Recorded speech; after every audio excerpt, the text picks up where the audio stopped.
Assalamualaikum warahmatullahi wabarakatuh. Alhamdulillahirabbil alamin. Wabihi nasta'in wa ala umurid dunya waddin. Assalatu wassalamu ala asyrafil anbiya'i wal mursalin wa ala alihi wa sahbihi ajma'in. Amma ba'd.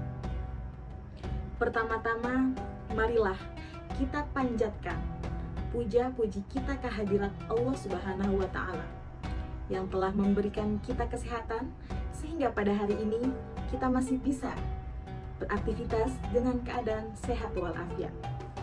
Tak lupa, sholawat serta salam kita curahkan kepada Nabi besar Muhammad Sallallahu Alaihi Wasallam, kepada para keluarga dan sahabatnya, sehingga kita mendapat syafaatnya di akhirat nanti.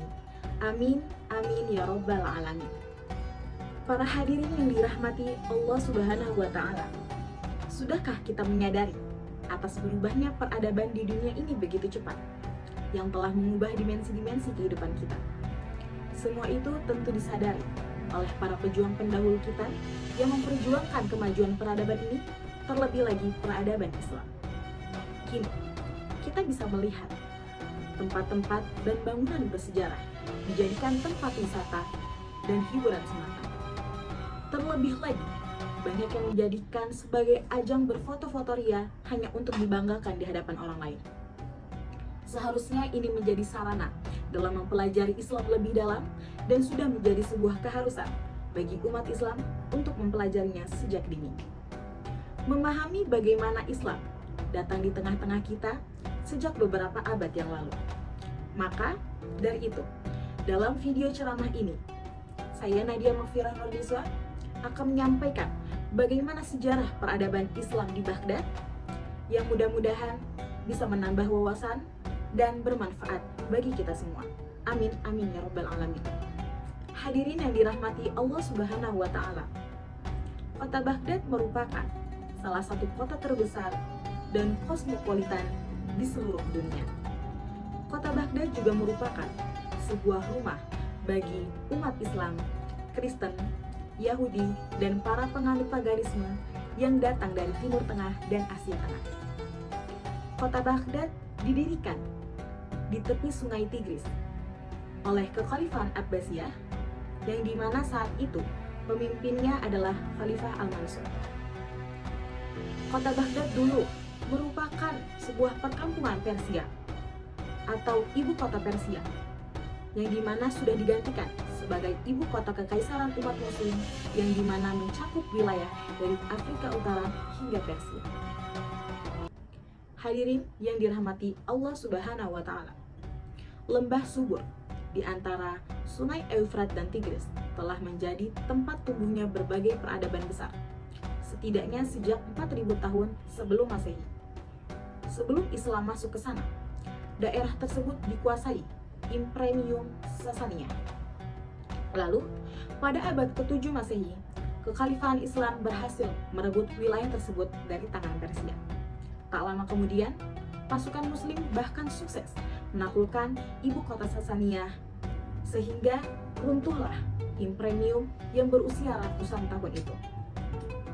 Kawasan yang kini dikenal sebagai kota Baghdad saat itu masih berupa perkampungan kecil. Alhasil, ia tidak menarik perhatian saat masa Khulafaur Rasyidin. Barulah sekitar 120 tahun kemudian, kawasan tersebut menjadi sebuah kota dalam artian sesungguhnya. Sesudah runtuhnya Bani Umayyah, Abbasiyah pun menggeser pusat pemerintahan dari Syam ke Irak. Mulanya, dinasti yang namanya merujuk pada sosok paman Nabi Muhammad SAW, yaitu Abbas bin Abdul Muthalib, itu larut dalam prahara. Elit politiknya saling berebut kekuasaan. Pada masa Khalifah Abu Ja'far Abdullah bin Muhammad Al-Mansur, situasi Abbasiyah mulai kondusif. Raja kedua dinasti Abbasiyah itu bervisi membangun sebuah pusat peradaban di Irak. Untuk itu, ia harus memilih lokasi yang tepat. Pilihannya jatuh pada sebuah area luas di sebelah selatan Lembah Zab, tepat pada daerah aliran sungai Eufrat dan Tigris. Inilah mulanya pembangunan ibu kota baru bagi Abbasiyah, pusat kekuasaan yang akhirnya diberi nama Baghdad. Khalifah Al-Mansur bagus dalam memilih tempat bagi kota barunya. Area tersebut bukan hanya strategis, tetapi juga beriklim sejuk dan subur tanahnya. Dana pembangunan Baghdad diambil dari kas negara yang meroket jumlahnya sejak Abbasiyah berhasil menggulingkan Umayyah. Al-Mansur juga mendatangkan 100.000 tukang untuk menuntaskan pekerjaan besar ini. Perlahan namun pasti, berdirilah banyak fasilitas umum di sana, seperti masjid raya, kantor-kantor pemerintah, rumah-rumah penduduk, barak tentara, dan lain-lain. Pada 767 Masehi, proyek akbar ini tuntas dikerjakan. Khalifah Al-Mansur menamakannya Madinat As-Salam atau Kota Kedamaian. Namun, belakangan nama kota ini lebih dikenal sebagai Baghdad, yang dimana berdiameter 2 mil. Jantung kekuasaan Abbasiyah ini terlihat seperti area benteng yang luas dan kokoh. Sepeninggal Al-Mansur, Baghdad berkembang pesat sehingga menjadi kota terbesar sedunia waktu itu. Hadirin yang dirahmati Allah Subhanahu wa Ta'ala, peradaban Islam di Baghdad mengalami kemajuan pesat pada masa Daulah Abbasiyah, sekitar tahun 650 hingga 1250 Masehi. Ada beberapa faktor terjadinya kemajuan pesat pada masa itu. Yang pertama, yaitu terjadinya asimilasi. Asimilasi adalah pembauran suatu kebudayaan disertai dengan hilangnya ciri khas kebudayaan asli, yang dimana saat itu terjadinya asimilasi antara bangsa Arab dan bangsa-bangsa lain yang sudah lebih dulu mengalami perkembangan ilmu pengetahuan. Berbekal dengan ilmu pengetahuan, Islam berhasil disebarluaskan ke masyarakat lainnya. Pada masa Bani Abbasiyah, banyak masyarakat non-Arab yang bersedia memeluk Islam. Lambat laun, jumlah pemeluk Islam pun semakin banyak. Lalu yang kedua, yaitu maraknya gerakan penerjemah. Gerakan penerjemah mengambil peranan penting dalam membantu penyebaran ilmu pengetahuan bukan hanya di kalangan penguasa dan intelektual, tetapi juga masyarakat awam. Gerakan penerjemah manuskrip-manuskrip kuno ke dalam bahasa Arab pada Kekhalifahan Abbasiyah dibagi dalam ketiga fase, yaitu fase pertama, yang dimana fase Al-Mansur hingga Harun Ar-Rasyid. Pada fase itu, banyak menerjemahkan karya di bidang astronomi dan logika. Yang kedua, fase Al-Ma'mun hingga tahun 300 Hijriah, yang saat itu banyak menerjemahkan buku-buku filsafat dan kedokteran.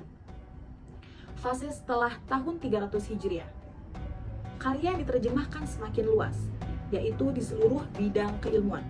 Dengan diterjemahkannya karya-karya tersebut, cendekiawan muslim dapat memahami logika dan filsafat untuk mengembangkan ilmu. Dari proses inilah kemudian lahirlah ilmu-ilmu kalam, ilmu tafsir, fikih, ilmu sastra, dan sebagainya. Lalu yang ketiga, yaitu kemajemukan dalam pemerintah dan politik. Dinasti Abbasiyah merupakan salah satu khalifah yang saat itu mencapai masa kejayaannya. Hal ini didukung oleh kehebatan Harun Ar-Rasyid selaku pemimpin dinasti Abbasiyah dalam mengambil strategi pemerintah dan politik. Selain politik yang teratur, Harun Ar-Rasyid juga memanfaatkan perekonomian yang ada untuk membangun sektor sosial dan pendidikan. Contohnya, melakukan pembangunan infrastruktur dan fasilitas-fasilitas umum yang dapat menunjang proses belajar masyarakat. Hadirin yang dirahmati Allah Subhanahu wa Ta'ala, setelah mengalami perkembangan besar, peradaban Islam di Baghdad mulai mengalami kemunduran sekitar tahun 1250 hingga 1500 Masehi. Ada beberapa faktor juga. Yang pertama, yaitu tidak ada ideologi pemersatu. Pada masa itu, kelompok etnis non-Arab kerap merusak perdamaian karena salah dalam pemberian dan penggunaan istilah kepada para mukhalaf. Lalu yang kedua, yaitu permasalahan ekonomi. Saat itu, pengetahuan lebih gencar dikembangkan dibandingkan di bidang perekonomian. Oleh sebab itu, terjadilah masalah ekonomi yang akhirnya berpengaruh pada bidang politik dan militer. Yang ketiga, yaitu sistem peralihan kekuasaan menjadi tidak jelas. Faktor kemunduran peradaban Islam selanjutnya adalah karena terjadi perebutan kekuasaan oleh para ahli waris, sehingga sistem kepemimpinan menjadi tidak jelas. Tidak hanya disebabkan itu saja, Penyerbuan Mongol ke Baghdad juga menjadi awal kemunduran peradaban Islam.